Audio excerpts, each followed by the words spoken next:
Josué, originario de la tribu de Efraín e hijo de Nun, se destacó desde su juventud por su valentía y habilidades como guerrero. Durante los 40 años que el pueblo de Israel vagó por el desierto tras salir de Egipto, Josué desempeñó un papel crucial como asistente y escudero de Moisés. Este período fue fundamental para su formación y le permitió ganarse la confianza y el respeto tanto de Moisés como de su pueblo. Uno de los momentos más significativos en la vida de Josué ocurrió cuando Moisés envió a 12 espías, incluido Josué, para explorar la tierra de Canaán, que Dios había prometido como herencia para los israelitas. A su regreso, mientras que muchos de los espías desalentaron al pueblo con informes de los gigantes y las fortificaciones enemigas, Josué, junto con Caleb, mantuvo una actitud de fe y confianza. Animaron al pueblo a confiar en la capacidad de Dios para llevarlos a conquistar la tierra, a pesar de los desafíos aparentemente insuperables. Esta fe inquebrantable en Dios y su liderazgo visionario no pasaron inadvertidos. Al acercarse el final de la vida de Moisés, Dios le instruyó que ungiera a Josué como su sucesor. Este acto no solo confirmaba la elección divina de Josué, sino que también marcaba el comienzo de una nueva era para Israel. En un acto público, delante de todo Israel, Moisés convocó a Josué y le impartió palabras de fortaleza y aliento. Le aseguró que, al igual que había estado con Moisés, Dios estaría con él. No lo dejaría ni lo desampararía. Esta transición de liderazgo se selló con las palabras de Moisés en Deuteronomio 31, versículos 7 al 8, que no solo reforzaron el papel de Josué como líder consagrado ante los ojos de su pueblo, sino que también afirmaron la presencia continua de Dios con Israel bajo la guía de Josué.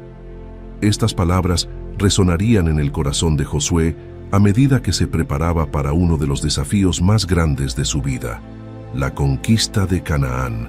Tras el fallecimiento de Moisés, líder y profeta venerado por los israelitas, la responsabilidad del liderazgo recayó sobre Josué, hijo de Nun.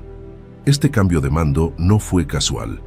Dios mismo escogió a Josué para esta tarea monumental.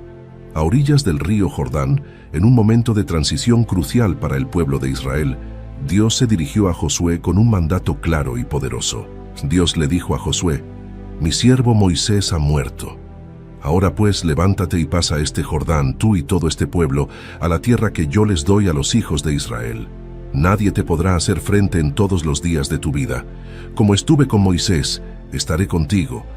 No te dejaré ni te desampararé. Sé fuerte y valiente, porque tú repartirás a este pueblo la tierra que juré a sus padres que les daría». Josué 1, versículos 2 al 6. Con estas palabras, Dios no solo confirmó a Josué como líder, sino que también le infundió valor y determinación. La promesa divina de presencia y apoyo inquebrantables era fundamental, ya que Josué enfrentaría desafíos formidables en la conquista de Canaán.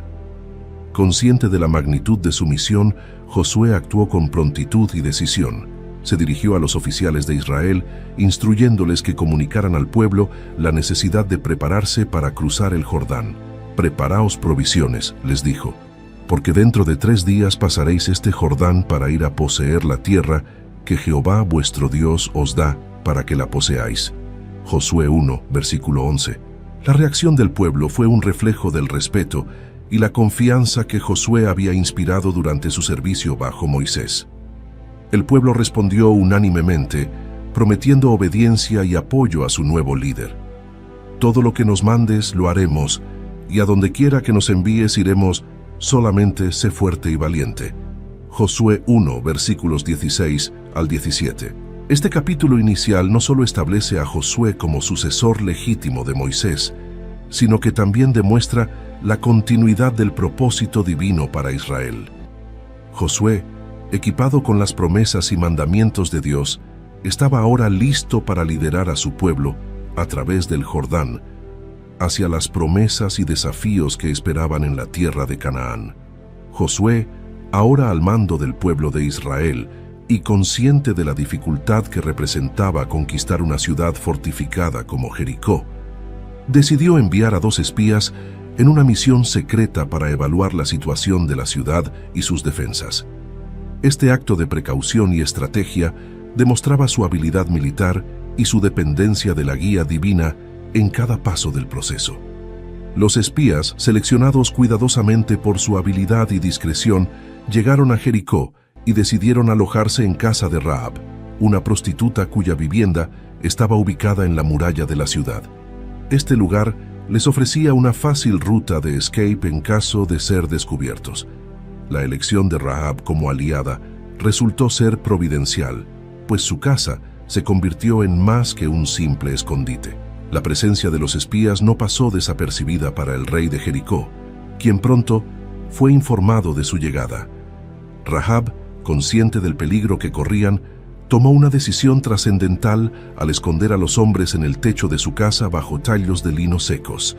Cuando los emisarios del rey llegaron a su puerta, exigiendo que entregara a los hombres que habían visto entrar, ella astutamente desvió su búsqueda, alegando que los espías habían salido de la ciudad al caer la noche y sugiriendo que si los perseguían rápidamente, podrían alcanzarlos.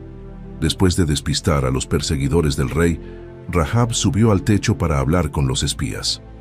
Les reveló que el terror de Israel había caído sobre Jericó y que todos en la ciudad estaban aterrados por las noticias de las hazañas que Dios había realizado en favor de los israelitas.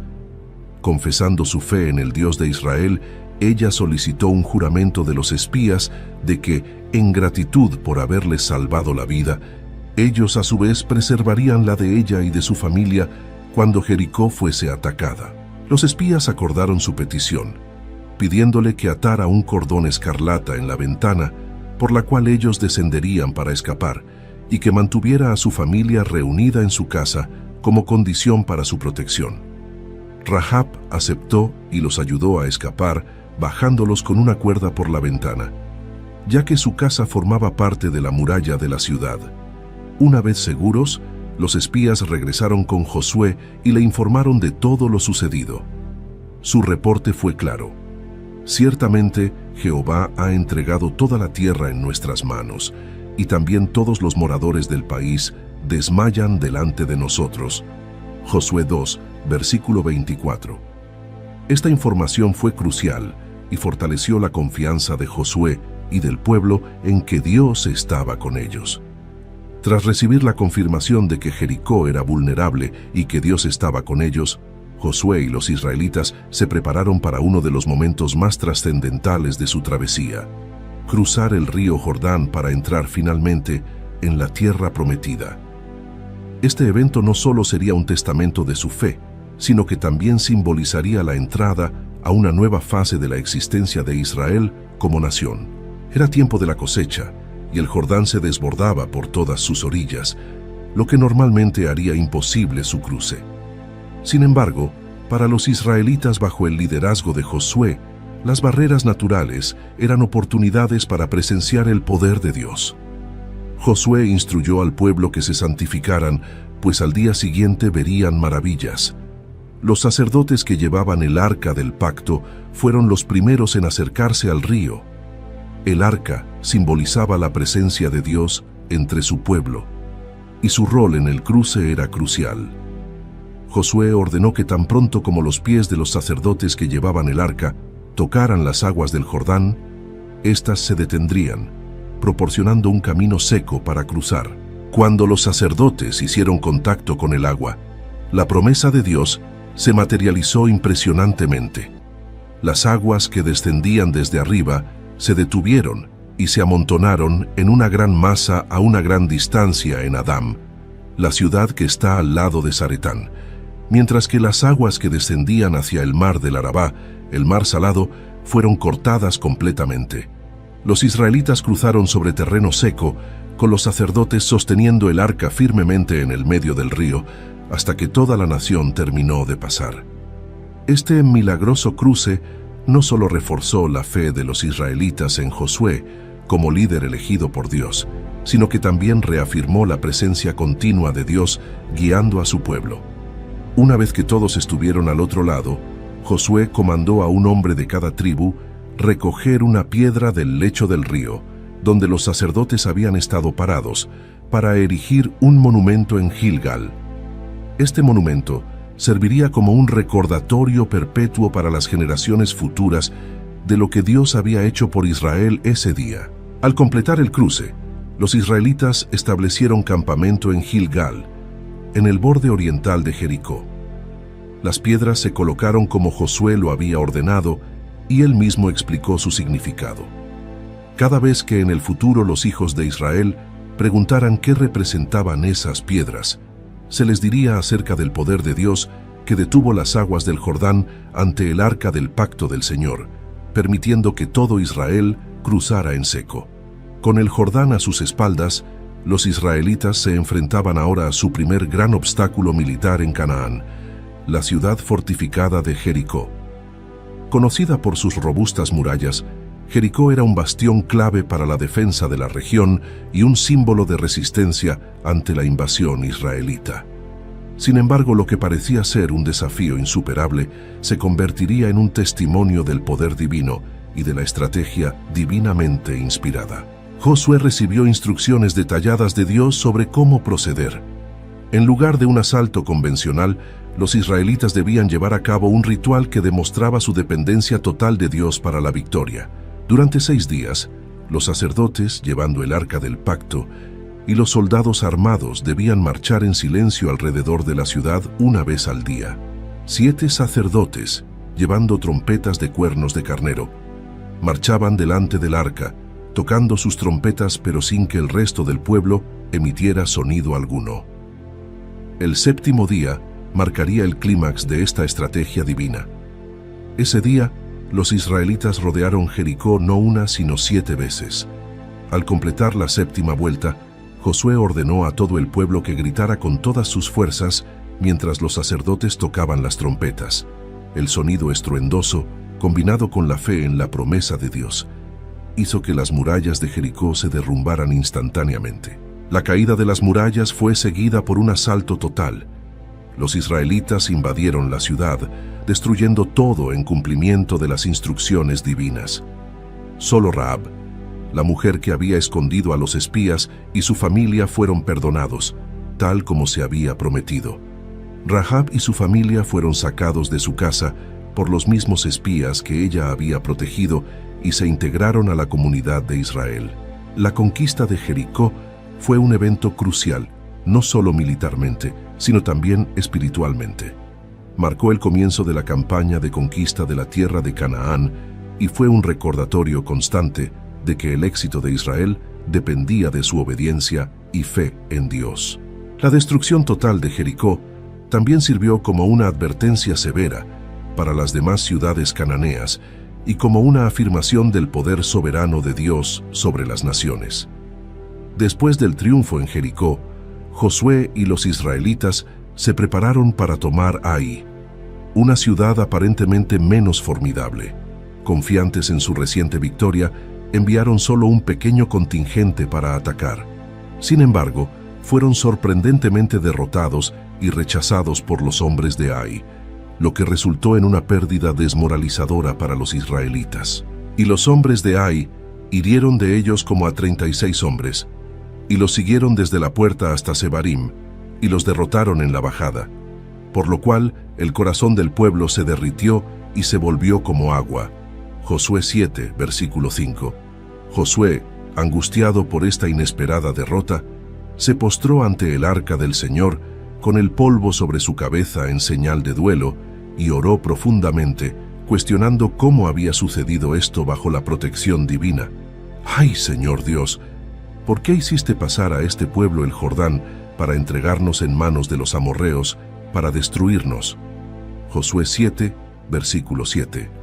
Dios respondió a Josué, revelando la razón detrás de la derrota: el pecado dentro del campamento.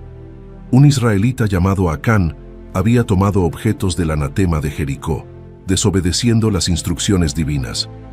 Israel ha pecado y traspasaron mi pacto que les mandé, y han tomado del anatema y también han hurtado y mentido y han guardado entre sus enseres. Josué 7, versículo 11. Para restaurar el favor de Dios, Josué llevó a cabo la difícil tarea de purificar el campamento. Acán fue confrontado y confesó su pecado, después de lo cual fue castigado junto con toda su familia, un acto severo pero necesario para preservar la santidad del pueblo. Entonces Josué y todo Israel con él tomó a Acán hijo de Zera, y el dinero y el manto y el lingote de oro, y a sus hijos y sus hijas, y sus bueyes, y sus asnos y sus ovejas, y su tienda, y todo lo que tenía, y los llevaron al valle de Acor. Josué 7, versículo 24. Una vez purificado el pueblo, Josué recibió instrucciones divinas para atacar nuevamente Ai. Esta vez, empleó una estrategia militar astuta, usando una emboscada que resultó en una victoria decisiva.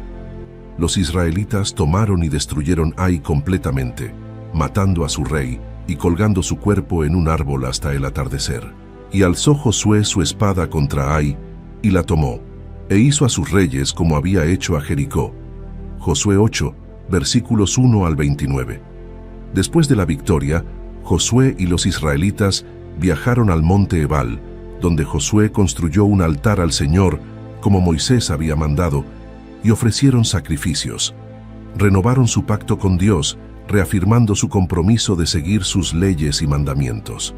Entonces escribió allí en las piedras una copia de la ley de Moisés, la cual éste había escrito en presencia de los hijos de Israel. Josué 8, versículo 32.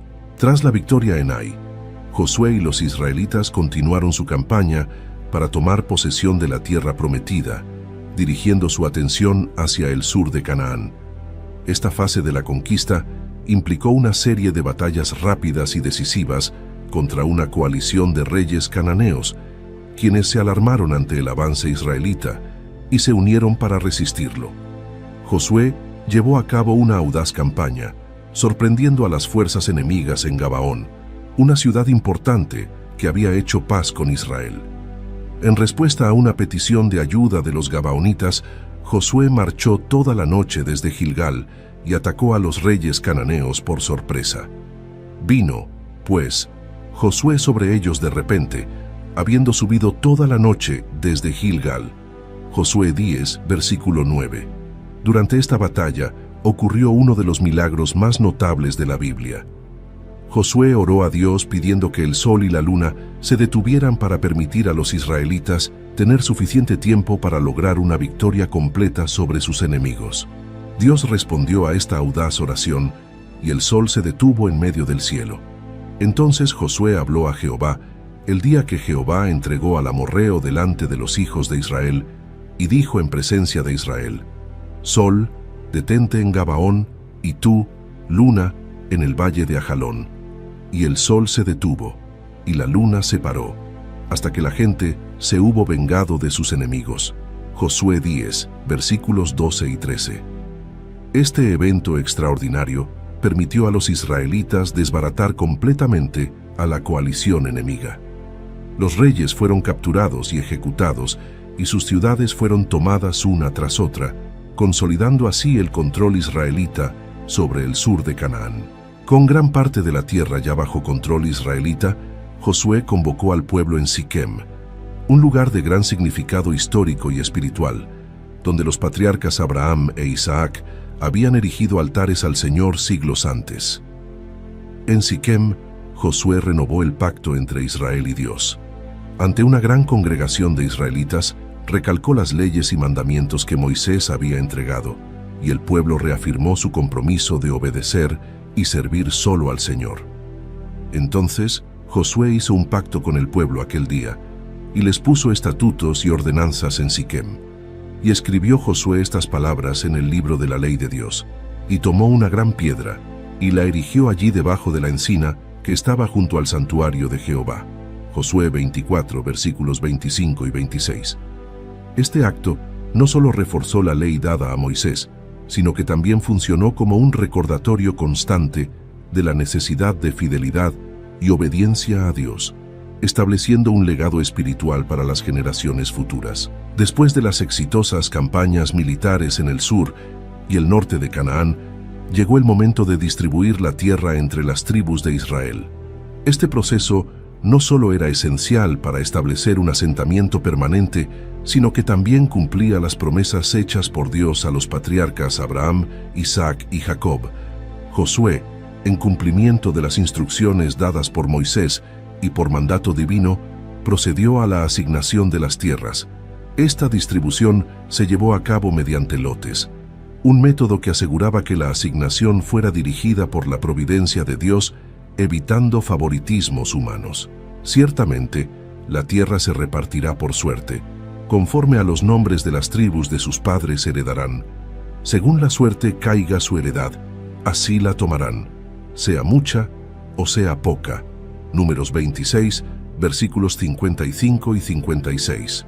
La base de operaciones para esta importante tarea fue establecida en Silo, donde se plantó el tabernáculo. Silo se convirtió en un centro religioso y administrativo para Israel durante este tiempo, lo que refleja la integración de la vida espiritual y civil en la comunidad israelita. Además de la distribución general de tierras, se hicieron asignaciones especiales. Las ciudades de refugio fueron establecidas para proporcionar un lugar seguro para cualquiera que cometiera un homicidio involuntario, permitiendo un juicio justo y protección contra la venganza de sangre hasta que se resolviera el caso. También hablarás a los hijos de Israel, diciendo: Dad a los levitas de la heredad de vuestra posesión ciudades en que habiten, y daréis a los levitas los ejidos de esas ciudades alrededor de ellas. Números 35, versículo 2. Los levitas, quienes no recibieron una porción de tierra como las otras tribus, debido a su servicio especial en el sacerdocio y en el tabernáculo, recibieron ciudades específicas y los campos alrededor de estas para sus ganados y cultivos. Josué también confirmó las tierras para las tribus de Rubén y Gad y la media tribu de Manasés, al este del Jordán. Estas tribus habían recibido la aprobación de Moisés para establecerse allí antes de las conquistas en Canaán, con la condición de que sus guerreros ayudaran en la campaña de conquista del lado oeste del Jordán, lo cual cumplieron.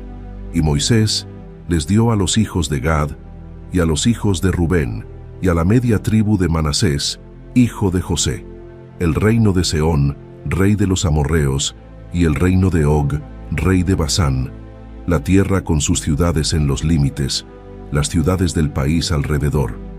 Números 32, versículo 33. Esta cuidadosa distribución no solo proporcionó a cada tribu un hogar permanente, sino que también fortaleció la estructura tribal de Israel y subrayó la importancia de seguir las instrucciones divinas para asegurar la paz y la estabilidad en la tierra. Después de años de conquistas y de establecer las tribus de Israel en sus respectivas heredades, Josué, envejecido pero todavía guiado por un sentido profundo del deber, se dedicó a solidificar la fe y la obediencia del pueblo hacia Dios. Sabiendo que sus días estaban contados, convocó al pueblo de Israel en varias ocasiones para impartir sus últimas palabras y consejos. Josué convocó por primera vez a los líderes, jueces y oficiales de Israel en Timnat Sera, donde residía. En esta reunión les recordó a los líderes de Israel todo lo que Dios había hecho por ellos, desde la liberación de Egipto hasta la entrega de la tierra de Canaán. Hizo un llamado apasionado a la fidelidad y a la obediencia a la ley de Dios. Vosotros veis todo lo que Jehová vuestro Dios ha hecho con todas estas naciones por causa vuestra, porque Jehová vuestro Dios es el que ha peleado por vosotros. Josué 23, versículo 3. Advirtió seriamente contra la asimilación con las naciones paganas restantes o el matrimonio con ellas, pues sus prácticas idolátricas podrían desviar a los israelitas de su fidelidad a Dios. Guardad con diligencia vuestras almas, para que améis a Jehová vuestro Dios. Pero si de alguna manera os apartáis y os juntáis con los sobrevivientes de estas naciones, sabed por cierto que Jehová vuestro Dios no continuará echando estas naciones de delante de vosotros. Josué 23, versículos 11 al 13. Luego, Josué reunió a todo el pueblo, incluidas las familias y los niños, en Siquem, un lugar histórico donde Abraham había construido un altar al Señor siglos antes. Este sitio fue escogido por su significado simbólico y por estar en el corazón de la tierra que las tribus ahora poseían. En Siquem, Josué renovó el pacto entre Israel y Dios. Recordó al pueblo las maravillas que Dios había realizado y cómo les había entregado una tierra que no habían labrado y ciudades que no habían construido. Instó a todos a rechazar los dioses paganos y a servir a Jehová con integridad y fidelidad. Elegid hoy a quien sirváis, pero yo y mi casa serviremos a Jehová. Josué 24, versículo 15. El pueblo respondió con un compromiso renovado de seguir a Jehová y rechazar cualquier otra deidad.